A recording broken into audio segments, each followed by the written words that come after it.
Greetings, Judah. DFG here, Gideon's Flight. Hey guys, I just want to take a little moment, some time this morning, afternoon, night, depending on when you're listening to this particular message. But I really want you to really open up your heart, sisters and brothers, to what, I'm going to share with you from the book of Ezekiel. You know, as we all know, we're in some very, very trying times. You don't need to hear me or anyone else tell you about, you know, the earth or the world is going to hell in a hay basket. If you haven't figured that out by now, then I'm sure that Elohim has pretty much given up on you and pretty much has discarded you to a place of irrelevancy, at least as it relates to the kingdom. In other words, you're not going, you're not going with him after you're done with this life. You're gonna be destined to the other place. Okay, the lake of fire. Let's not be bashful here. But what I want to share from Ezekiel, is a constant reminder from Elohim forewarning us, Israel, Judah, not to put our trust in men and not to put our trust in the systems of men. In other words, don't trust a man, and that man is inclusive of male, female, but not to put your trust in man. Because when you do that, you literally put yourself in a situation that you can be compromised in terms of following man versus following Elohim. And he also tells us not to trust in the system, a government of men. And the government of men is not just your legislative aspects of it, executive, judicial. He's talking about the processes, businesses, careers, jobs, media, television. It doesn't matter. He's warning us that when we do that, that we are committing treason, for lack of a better word, treason to him. In essence, the book calls it whoredom. And when our book talks about whoredom, and Ezekiel is going to go all in. So, I would tell you, pull your hats down tight, and hunker in. Because Ezekiel is going to go all in on, what whoredom looked like before Elohim. And whoredom, has more than one meaning. The obvious, as we know, is when we take our bodies and use our bodies as merchandise. Whoredom. In other words, we use our body for gain, for substance, for resource, money, access. Sort of like a person who wants to be a model. And so if she wants to get to the top, then, she's going to use her body she'll allow her body to be exploited in many cases by vicious, demons, in human form to pretty much conform to whatever she may be being asked to get to that particular level. I mean, we saw a little whoredom going on Super Bowl weekend or at the Super Bowl halftime show. You saw some whoredom going on, there. And, I don't want to digress into that, but if you watch real closely, you saw, for example, Dr. Dre put up, the Muluk sign, that. You saw him do it. If you paid close attention to it, he showed you that he was in plain sight, he was a Baal worshiper. You go back and look and just keep watching, you'll see him do it, but it's hidden in plain sight. So when our book talks about whoredom, it's talking about when we trust in men and trust in man's system, then it's a form of whoredom. And man's system also, when I say the government of men, That includes the church. That includes religion. It most certainly does. And so we are warned by Elohim to not put our trust in men, because when we do that, then we are putting ourselves in a situation where that not only will we be taken advantage of mentally, you know what I'm saying, physically, but even worse, spiritually.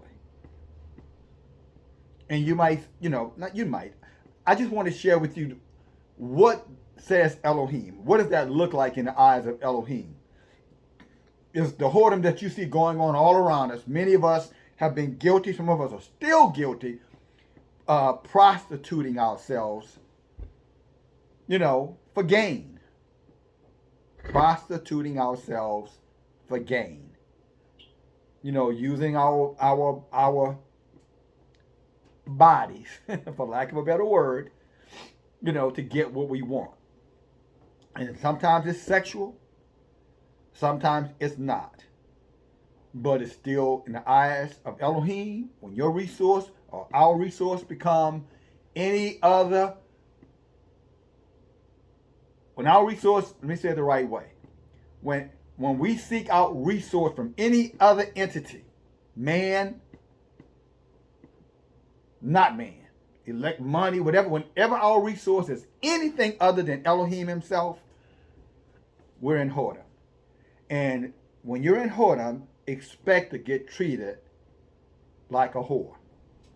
Your whores get wined and dined, but when a whore, after a whore has been wined and dined, and then used, and abused, then the whore gets cast away. In other words, she's pretty much thrown out with the garbage, waiting for the next opportunity to be made to whore again. And that's how we treat ourselves when we look to other areas for resource versus looking to Elohim. When we go to other gods instead of the creator of man for resource. When we put our hope and faith in anything, including men, versus Elohim. And does that mean that we shouldn't walk in fellowship with one another, like-minded believers? No, it means we should be walking in fellowship with like-minded believers. But in that like-mindedness, we all are focused on Elohim. And because we're focused on Elohim, then we're in agreement. So it's not so much about trusting each other as much as it is about being one, with one focus, one purpose. You follow me? One faith. And that way, it's not necessarily we trusting one another, we're trusting Elohim as we keep our eyes on him, moving in the same direction. That's what our fellowship should be. It shouldn't even be about trusting your brothers. Not like that. Put your trust in Elohim. He tells us, do not put your trust in men. No man. Not your husband, not your wife, not your mom, your dad. You put your trust in Elohim. Yeshua said, trust in Elohim with all of your might. Lean not, sorry, that was Solomon.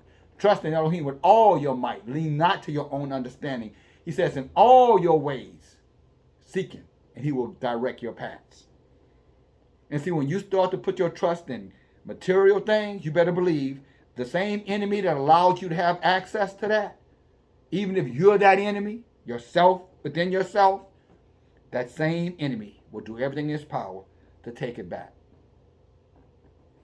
And when I say take it back, it's not just repossess something or foreclose on something, or be released from something. But Yeshua said rust, and how he said rust takes it down. He said thieves break in and steal it. Right? In other words, corruption. Things that are made with the hands of men, those things are corruptible. That's why he tells us, don't put your trust in things that are corruptible. Put your trust in the only uncorruptible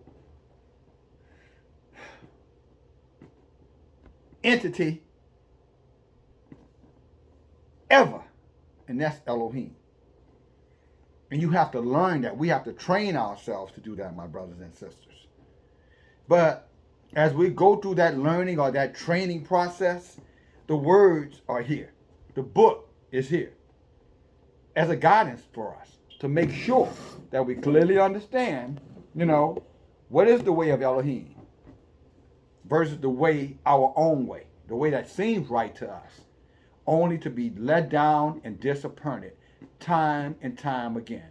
Again, when we lean and trust in the things made with the hands of men or given by men to other men, then all you're doing, if that's what you're placing your trust in, you better get ready for the big letdown to come, because it is going to come. But at the same time, if we're putting our trust in the Creator, the Elohim of Israel, the Elohim of Judah, then heaven and earth will pass away before his trust or his word, passes away. He said that. In other words, you can be assured what he says he's going to do, he will do. What he says he's going to perform in your life, he will perform. But that's only if you're willing. But if you're walking in self, righteousness, which means that I'm going to do what I want to do, my life, my decision, my life, my choice, my body, my choice, at the end of the day, if you're going to walk that way, then understand everything that is created to come against you will succeed against you. Every weapon that's formed against you is going to succeed against you. And religion is not going to ward it off. Religion is not going to be the repellent. I know many of us were taught that religion, going to church, believing in, Yeshua, that was more than enough. Well, I'm going to tell you something. It is not enough. The devil believes and trembles. James told us that. Your belief is not enough. You have to commit to it. You have to be sealed with the Ruach. In other words, you have to be sealed with that truth. And that truth is not resonating through you at all times, then understand, wherever that opening is, wherever that truth does not exist, you can believe the enemy will creep in. Satan or his demonic hosts going to creep in, and they're going to steal, they're going to kill, and they're going to destroy whatever it is that you have built. And you can believe that. Whatever you have built, if you don't have Elohim to sustain it, you're going to lose it. And that's why he reminds us, do not put your trust in the things that are made with the hands of man. You shouldn't even trust yourself. Yeah, that's what I said. Who was it? I want to say it's Isaiah said that our righteousness was as filthy rags.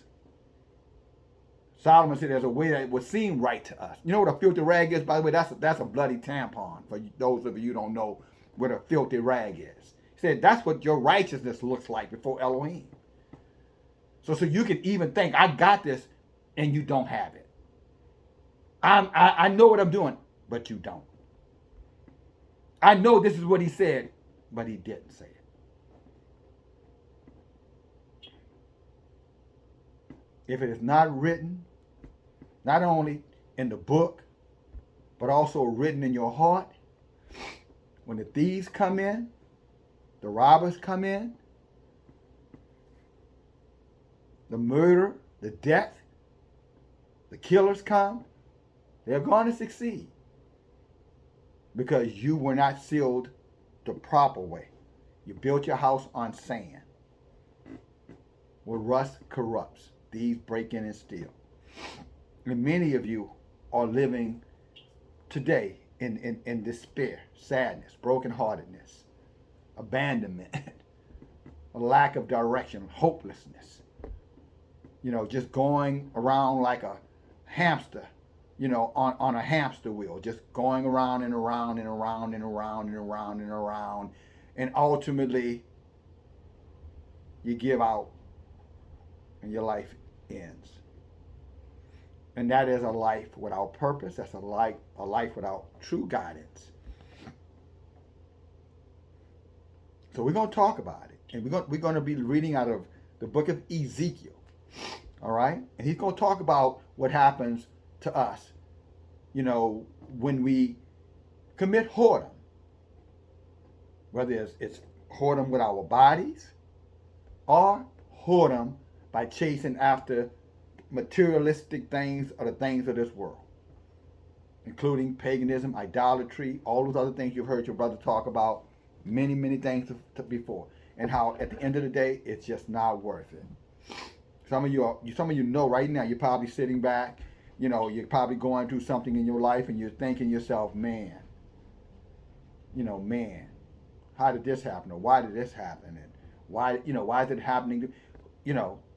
What's going to happen next? Am I going to make it? Or you know what I'm saying? Am I going to, lose something that I truly need? Well, I'll say this much to you. Yeah, good possibility that's going to happen. I don't say that in any kind of sense of pleasure. But yes, good possibility you're going to have it. It's going to happen if you're allowing yourself to live and think like a whore. Again, it is going to happen. Your worry is justified if you're going to live your life like a whore. And men, this is not just, I'm not talking about just women. Men are whores, and men can be whores too. So when it comes down to what's your focus, brother? Where are you looking for your resource? How do you manage your life? Better said, who manages your life? Who is your agent? Who's your agent? Because if it's not Elohim, then you got a crook managing your life, even if that crook is you. And you can believe, brother, it's only going to be a matter of time before it all falls apart. And you will be destitute, and you will be a castaway. Again, like a whore. But before we go to the word, that was my little commentary. Praise Yah. I believe he gave me that to share. Someone needed to hear it. I needed to hear it. Amen. Not that I'm a whore, but get that straight. I love Elohim. I love his word. I love his people. I'm doing everything in my power to use what I have in my hands to bring forth his word. Amen. But I am susceptible to becoming whorish too if I put my trust in myself or put my trust in things made with the hands of men. All believe the lies that men tell. Amen. Religious lies, political lies, medical lies, scientific lies, AI lies, metaverse lies, Bitcoin lies, cryptocurrency lies, all those lies.